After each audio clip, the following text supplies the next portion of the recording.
ক্রিকেটের সব খবরাখবর সবার আগে পেতে এখনই সাবস্ক্রাইব করুন এবং বেল বাটনে প্রেস করুন।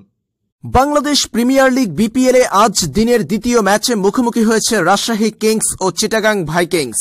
এই ম্যাচে আবারও বিধ্বংসী মোস্তাফিজকে দেখল ক্রিকেট সমর্থকরা। শেষ ওভারে মোস্তাফিজের বোলিং তাণ্ডবে ভাইকিংসকে 7 রানে পরাজিত করেছে রাজশাহী কিংস।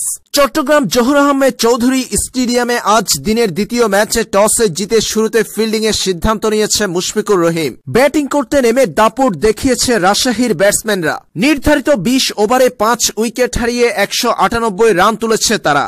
199 রানের টার্গেটে ব্যাটিং করতে নেমে শুরুতেই ডেলপোর্টের উইকেট হারিয়েছে চিটাগাং ভাইকিংস। তবে ব্যাটিংয়ে ঝড় তুলেছেন মোহাম্মদ শেজাদ। 49 রানে থামে তার ইনিংস। এছাড়াও 38 বলে 58 রান করেছেন ইয়াসির আলী। প্রতি মুহূর্তেই মোড় পরিবর্তন করেছে এই ম্যাচে। সব নাটকীয়তা যেন রয়ে গেল শেষ ওভারের জন্য।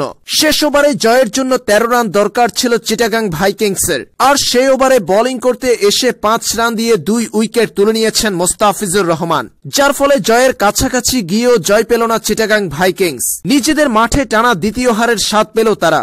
এই ম্যাচে 4 ওভার বোলিং করে 28 রান দিয়ে 3 উইকেট নিয়ে ম্যান অব দ্য ম্যাচ নির্বাচিত হয়েছেন মোস্তাফিজুর রহমান।